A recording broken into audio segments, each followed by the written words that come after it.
आवाज बिहार की टीम आज दुल्हिन बाजार के काब गांव में पहुंची थी, जहां मौजूद प्लूरल्स की अध्यक्ष पुष्पम प्रिया चौधरी ने गांव के लोगों से मुलाकात कर उनके सामने अपनी बात रखी। उन्होंने यह भी कहा कि महिला नेता और शिक्षित नेता दोनों को देखने की आदत डाल लीजिए। बिहार में 30 सालों से बंद कारखानों का भी उन्होंने जिक्र किया। ग्रामीणों से उनकी यह बातचीत आप आगे वीडियो में पूरी तरह सुन सकते हैं। जितने भी लोग खड़े हैं, पहली चीज तो उन्हें महिला नेता देखने की आदत नहीं है, क्योंकि हमने बहुत लंबे अरसे से महिला नेता नहीं देखा है। पढ़ा लिखा नेता तो देखा ही नहीं है, क्योंकि जितने भी नेता हैं, चाहे वो महिला हो या पुरुष हो, कोई पढ़ा लिखा नहीं होता आज के हमारे इस देश में। लेकिन हुए हैं। मैं जहाँ भी जाती हूँ, जिस भी जिले में, जिस भी गांव में, हर जगह की हालत बहुत ख़राब है। सरकारें कहीं नहीं होती। आपके साथ थोड़ा सा प्लस पॉइंट ये है कि आप पटना में हैं, तो सरकारें जो हैं वो यहाँ बैठती हैं, थोड़ा दूरी सही, लेकिन यहीं बैठती हैं, यहीं से सब कुछ करती हैं, मैनेज करके। नीचे कोई जाता नहीं है, यहाँ भी कोई आता नहीं होगा, आई एम श्योर। तो 74 साल पहले हम आज़ाद हुए, ये तो सबको पता होगा यहाँ पे। क्यों आज़ाद हुए थे? क्योंकि ऊपर में जो बैठे लोग थे वो हमसे चुरा रहे थे। यही कारण था। जो ब्रिटिश लोग थे, ब्रिटिश हुकूमत, लोग नहीं, ब्रिटिश हुकूमत, वो हमसे चुरा रही थी, हमें आर्थिक रूप से कमज़ोर कर रही थी, इसीलिए हम आज़ाद हुए थे। उसके बाद उस वक्त में जब हम आज़ाद हुए थे तो बिहार भी बहुत अच्छा कर रहा था, वैसा ही कर रहा था जैसे कि बाकी सारे देश थे। अच्छा कर रहा हो या बुरा कर रहा हो, एक ही पायदान पे सारे राज्य थे हमारे देश में जब हम आज़ाद हुए थे। उसके बाद वक्त बीता, फिर 30 साल पहले देश में एक घटना हुई। वो घटना ये थी जो इकोनॉमी से संबंधित थी। पूरा देश ग्लोबलाइज हुआ था, मतलब कि पूरे देश की जो इकोनॉमी थी वो खोल दी गई थी। जब इकोनॉमी खोली, मैं तथ्यों की बात करती हूँ क्योंकि थोड़ी पढ़ी लिखी हूँ, तो ऐसे जुमलों वाली बातें मुझसे की ही नहीं जाती हैं। पूरा देश के आपके जितने राज्य हैं वो 30 साल की उस घटना की वजह से बिल्कुल ऊपर चले गए। और हमारे साथ क्या हुआ? हम नीचे चले गए। सच्चाई यही है, फैक्ट जिसको कहते हैं, फैक्ट वो यही है, हम नीचे चले गए। प्रश्न ये है जो पूछने की जरूरत है कि हम नीचे क्यों चले गए? 30 साल में जब पूरा देश आगे बढ़ रहा था, जब रोजगार आ रहे थे, जब इन्वेस्टमेंट्स आ रहे थे, तो हम नीचे क्यों जा रहे थे? उसका कारण है ये सारे नेता।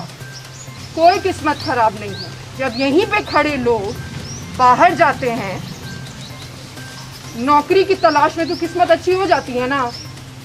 यहाँ पे कोई नौकरी ही नहीं है। आपके देश में कोई भी ऐसा राज्य है जहाँ पे कि एक भी उद्योग नहीं हो? आपके राज्य को छोड़ के नहीं है ना? नहीं। हमारे राज्य के अलावा ऐसा कोई राज्य नहीं है जिसमें एक भी उद्योग नहीं है।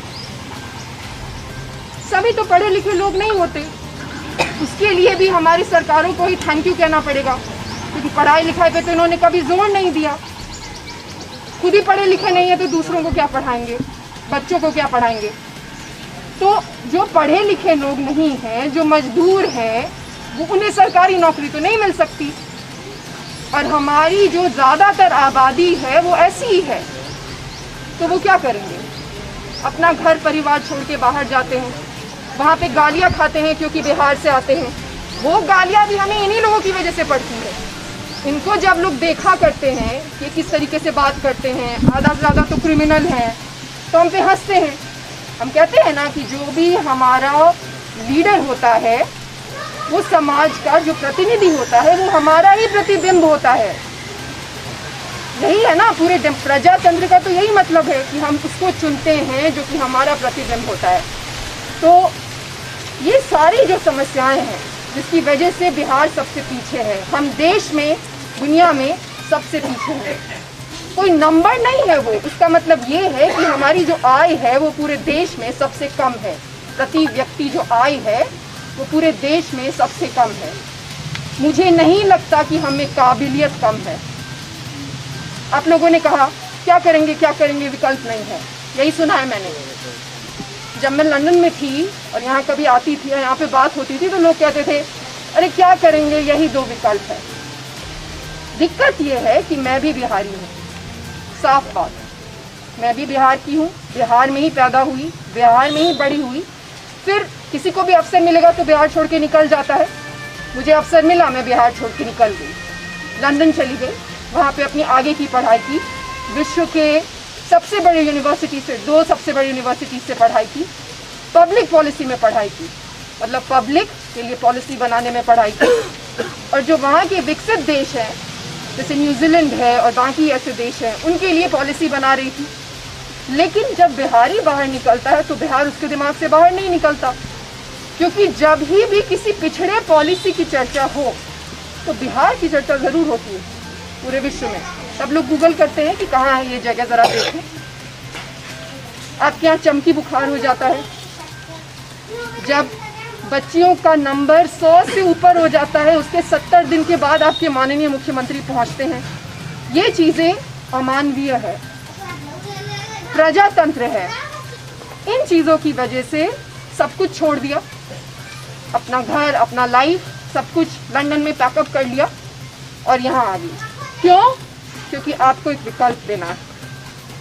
प्लूरल मेरी पार्टी नहीं है। बहुत लोगों ने कहा एक लड़की है जो मुख्यमंत्री बनना चाहती है। क्या मुख्यमंत्री बने? वो तो आपको इसीलिए लगता है मुख्यमंत्री इतनी बड़ी बात है क्योंकि हमने हमेशा इन लोगों को हमारा पावर मिसयूज करते देखा है। सब कुछ जो इनका चलता है तो हमारे टैक्स के पैसे से चलता है। अगर आप पावर मिसयूज नहीं करें तो कोई बहुत बड़ी बात नहीं है, एक जॉब है जो कि करना है। आपको 10 चीज़ें लिख के आदमी देता है इलेक्शन से पहले कि ये सारी चीज़ें हैं जो हम करेंगे, और इलेक्शन के बाद वो सारी चीज़ें उसको करनी होती हैं। इतना ही काम होता है और कुछ नहीं होता। मैं चाहती हूँ कि मैं बिहार को इकोनॉमिक मानचित्र जो है विश्व का उस पर लाऊँ, और बहुत आसान है लाना। अगर आप में से किसी ने भी मुझे फेसबुक पे देखा होगा, हमारे अंदर जो ये विश्वास है ना कि बिहार कुछ कर सकता है, वो इन लोगों ने 30 साल में बर्बाद कर दिया। मैंने बोला ना, मैं तथ्यों की बात करती हूँ। आप लोगों को मैंने हर जिले में जाके वो सारी इंडस्ट्रीज दिखाई हैं जो इन्होंने 30 साल में बंद की हैं। कोई जुमला नहीं है, एक तारीख है, एक साल है जिसमें इन्होंने इंडस्ट्रीज बंद कर दी। करोड़ों की लगाई हुई इंडस्ट्रीज इन्होंने बंद कर दी। वहाँ पे जाके मजदूरों से बात की है कि क्यों बंद कर दी, तो उनका कहना है कि सिर्फ पॉलिटिक्स था, स्थानीय पॉलिटिक्स था, विधायक लोग आपस में लड़े, बंद कर दिया, नीलाम कर दिया। तो 30 साल में जो इन्होंने बर्बाद किया है, इसीलिए आपका कॉन्फिडेंस खत्म हो गया है कि बिहार कुछ भी कर सकता है। लेकिन मैंने आपको दिखाने की कोशिश की है कि कितनी चीज़ें हैं बिहार में जो की जा सकती हैं। हम ही हुआ करते थे ना एक वक्त विश्व में, जहाँ पे आप खड़े हैं पाटलिपुत्रा, वो विश्व का सबसे बड़ा शहर हुआ करता था अशोक के वक्त में। तो ऐसा क्या हो गया? अब क्या ये कम उपजाऊ जमीन हो गई है? चाइना और अमेरिका से लोगों ने आके हमारी ज़मीन कितनी उपजाऊ है वो पढ़ी है। उनसे जाके बात की तो उन्होंने कहा सरकार की कोई सहायता ही नहीं है, आगे कुछ कर ही नहीं सकते। किसानों की कितनी इज्जत है वो तो यहाँ पे सबको पता होगा। यहाँ पे किसी की कोई इज्जत नहीं है। यहाँ पे इज्जत इन नेताओं को लगता है कि इनकी प्रॉपर्टी है, इज्जत इनकी, बस इनकी है, बाकी लोगों की कोई इज्जत नहीं। समय का कोई वैल्यू नहीं है। ट्रैफिक की हालत तो सबको पता ही है। सड़कें नहीं बनाई हैं। NH80 में गए थे हम, भागलपुर में एक NH80 है, उसमें ऐसे लोगों से मिले जिन्होंने अपने घर के सदस्य सिर्फ इस वजह से खो दिए क्योंकि वो सड़क ऐसी है कि उनको हॉस्पिटल नहीं ले जा पाए। एक भी PHC आपके यहाँ का काम नहीं करता। शिक्षा की व्यवस्था भी सबको पता है। तो वो विकल्प देने के लिए यहाँ पे मैं आई हूँ। तो जो साक्ष्य है हमारे राज्य का, इसमें आज तक जो सबसे पढ़े लिखे 2 लोग थे, उसमें एक थे डॉक्टर राजेंद्र प्रसाद, दूसरे थे जयप्रकाश नारायण। उन्होंने भी अमेरिका से पढ़ाई की थी, फिर यहाँ पे आ गए। अच्छे नेता थे, उसमें तो किसी को यहाँ पे डाउट नहीं होना चाहिए। तो साक्ष्य यही कहता है। तीसरे जो थे, जहाँ से मैंने पढ़ाई की है, वहीं से उन्होंने पढ़ाई की थी, BR अम्बेडकर। उन्होंने आपके देश का संविधान लिखा है। बाकी तो मैं दिल चीर के नहीं दिखा सकती, पर यही एक मौका है। इसको कोई चुनाव मत समझिए, क्योंकि मेरे लिए ये चुनाव नहीं है। मैंने अपना सब कुछ छोड़ दिया है इस जगह को बदलने के लिए, ये जानते हुए कि इस जगह को बहुत आसानी से बदला जा सकता है। पैसा है ना सरकार के पास, तो रोड बनाने में, स्कूल बनाने में क्या है, क्या चीज की कमी है? आने की और नीयत की, दोनों में से कुछ भी नहीं है इनके पास। ना इनमें कोई काबिलियत है, ना इनकी नीयत है। ये राजनीति में आते ही हैं अपना करियर बिल्ड करने के लिए, और जब वहां पे बैठ जाते हैं तो चीजें मैनेज कर करके बैठे रहते हैं। अब भले उसका मतलब ये है कि जिसके खिलाफ लड़े फिर उसी के साथ मिल जाए, वो भी चलता है यहाँ पे। कोई सिद्धांत नहीं है किसी का भी। कितनी सी बात है, सब मैंने सही बात साफ तरीके से आपको कह दी है। मेरी जिद है कि मैं ये करूंगी ही। आप लोग समर्थन नहीं देंगे तो बाकी जो बच्चे हैं उनसे समर्थन लेके किया जाएगा। 1.25 करोड़ ही वोट चाहिए होता है, सब आंकड़ों का खेल है। 1.25 करोड़ वोट में ले आऊंगी, पर मैं यहाँ आई हूँ आप लोगों को ये बताने के लिए कि ये कोई चुनाव नहीं हो रहा है, ये क्रांति हो रहा है। खासकर युवाओं को बताना चाहूंगी, हमारे यहाँ जनरेशन आफ्टर जनरेशन से बर्बाद हुए हैं। जो 20s में जो लोग हैं उनको मुझे रोजगार देना है, इसी राज्य में रोजगार देना है। बाहर जाके जूता खाने की जरूरत नहीं है, वो मैं दूंगी। इस जगह को मैं नंबर 1 भी बनाऊंगी। मैं आपसे सिर्फ मिलने आई हूँ और आपको ये कहने आई हूँ कि वो विकल्प अब है आपके पास। इसको एक क्रांति समझिए और बिहार को बदलते हैं। मैं हर धर्म और हर जाति को मैं सम्मान करती हूँ। मेरे लिए जिंदगियाँ जरूरी हैं, सारी जो भी जिंदगियाँ हैं। रिप्रेजेंटेशन जिसके बारे में आप पूछ रहे हैं, सबका होना चाहिए, लेकिन उस पर आइडेंटिटी पॉलिटिक्स नहीं होनी चाहिए, क्योंकि हर जगह हर जाति और हर धर्म के लोगों की एक ही हालत है। देश और विदेश से जुड़े हर बड़ी खबर के लिए हमारे चैनल आवाज बिहार को सब्सक्राइब करें और साथ ही साथ बेल आइकन को दबाएं ताकि हमारी वीडियोस आप तक सबसे पहले पहुंच पाए।